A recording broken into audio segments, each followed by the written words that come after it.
what or who is getting what. I like the way they put it. Okay. The Speakership of Parliament is very, very, very important, isn't it? It's very, very, very important. And you're going to have a Speakership of Parliament that is looking very interesting. I like to begin with the ladies first, they say. Dr. Valerie Sawyer is a lawyer, well-known, and also the daughter of Harry Sawyer, one of the important thinking founders of the NDC. Now, Valerie Sawyer was Deputy Chief of Staff under Professor J.A. Mills's administration from 2009 to 2013, and also repeated her position as Deputy Chief of Staff under President John Dramani Mahama's administration.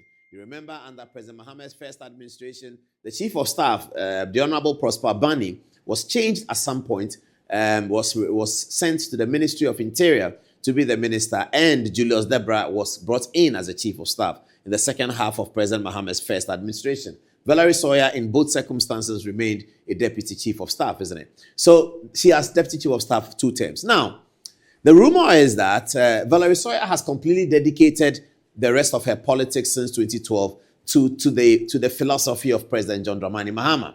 So she is an important Mahama apologist in the circumstance, you know. She swears by Mahama's theory. She swears by Mahama's political philosophy.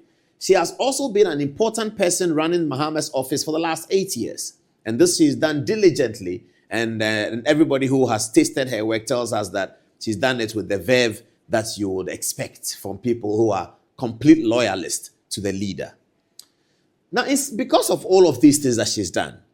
Her interest in the speakership has become of very high value to her supporters, to the inner circle of President Mahama, and to all the people around that, oh, yes, Valerie, yes, yes, yes. I mean, with what Valerie has done over the last 8 years, I mean, you can't say no to Valerie if she wants to be speaker. Qualification-wise, she is completely qualified. Understanding government, she was Deputy Chief of Staff, she understands it. In terms of brain power, she's a lawyer of many, many years. So, yes, Valerie Sawyer, good one. But that's not the end of the story. Alban Sumano Kingsford Bagbin is here. Now, one of the important actors for the NDC in the last 4 years has been Mr. Bagbin. In his role as a Speaker of Parliament, in presenting his watchdog role, he has stood firm with the philosophy of the NDC. At each and every stage, he has demonstrated his stand within the context of NDC parliamentary politics. He's been an NDC member of Parliament for a long time, and this his particular speakership, which came with a lot of controversy, you can call it whatever, has brought him in as one of the important cadres bearing the flag of the NDC. Now, obviously, Alban Sumano Kingsford Bagbin would like to continue as speaker. In the circumstance, can you look at Mr. Bagbin and say no to him? I don't know. The other twist in the tail for the Bagbin and Valerie Sawyer contest is that the chairman of the NDC, my own uncle, Johnson Asiedu Nkatia, sworn thunder and brimstone that nothing should change and that Bagbin should be retained as the speaker of this NDC-dominated parliament with 2/3 majority, because if today the NDC has 2/3 majority in parliament, no one can discount the role of Speaker Bagbin. This is Johnson Asiedu Nkatia's firm position. Completely opposite Valerie Sawyer. So as the quarrel was ongoing in the background between Valerie Sawyer supporters and Bagbin supporters and everybody trying to pound the president-elect, enter two other contestants. Okay. The people who support Valerie Sawyer, they also have at the back of their mind a first deputy speakership for Idrisu Haruna, the member of parliament for Tamale South, very distinguished member of parliament. And they're also the very distinguished minority leader, as he was known before. Now, they are thinking that a ticket of Valerie Sawyer as a speaker, Idrisu Haruna as first deputy speaker, will be able to knock off the challenge from Speaker Bagbin. Very interesting, isn't it? Very interesting. So, whilst that was going on, supporters of Idrisu Haruna felt that, but why first deputy speaker? Why?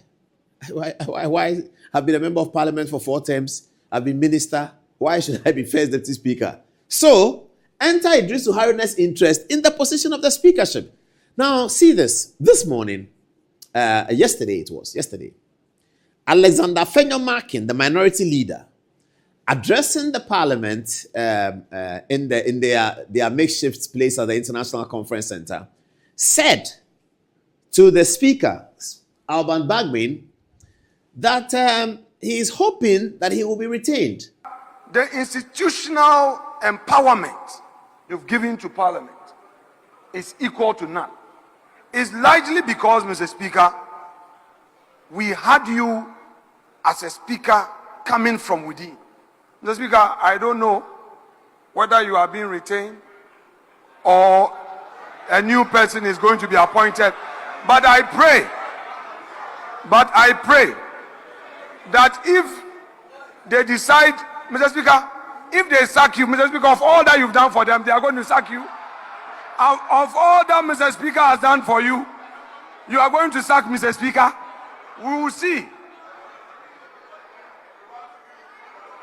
Mr. Speaker, if they decide to retain you, I know Parliament is going to benefit. But should they decide to retire you, Mr. Speaker, they can do it. Oh, they can do it. They are unpredictable. They can do it. If they decide to retain you, the happiness of this house will gather further momentum. However, if the new government decides to bring a new speaker, that speaker should come from within. But he may not be retained. And that Fenyomakin was expressing his, whatever, if you like, his sadness about the fact that Bagbin may not be retained. He actually proceeded to tease him by saying that, you see, with all the work you've done for them, Mr. Speaker, they want to sack you, etc., etc. Now, Fenyomakin also said on the floor of the House that if for whatever reason the NDC and his leadership don't want Bagbin in Parliament, they should tell them, the NDC and his leadership, they should tell them that they must have a speaker from within. Who was he talking about when he says from within? Distinguished ladies and gentlemen, I submit that Alexander Fenyomakin had only one person in mind. It was Idrisu Haruna. That's what is happening. So, everyone is looking at this contest. Alban Bagbin, Valerie Sawyer, Idrisu Haruna, and the people are saying that, why are you fighting over speaker? President Mahama did one term. He's gone. He's coming to do a second term. Okay. When he did his first term, his speaker was DoJo, who is a very experienced member of parliament. DoJo also was thought to be a successful speaker. Okay. So this is a simple calculation. President Mahama has returned to the presidency by a whooping, big, wide, huge, significant margin. The Honorable DoJo has been a bulwark support for the NDC, resolving most of the conflicts that have gotten the NDC's unity that propelled them to power. So you cannot discount DoJo's role as the behind-the-scenes elder person of the party in actually working on the Volta region conflicts, which have helped the NDC today. You cannot discount DoJo in that work. In the circumstances, President Mahama has returned. DoJo returns, Speaker of the Parliament. Great argument.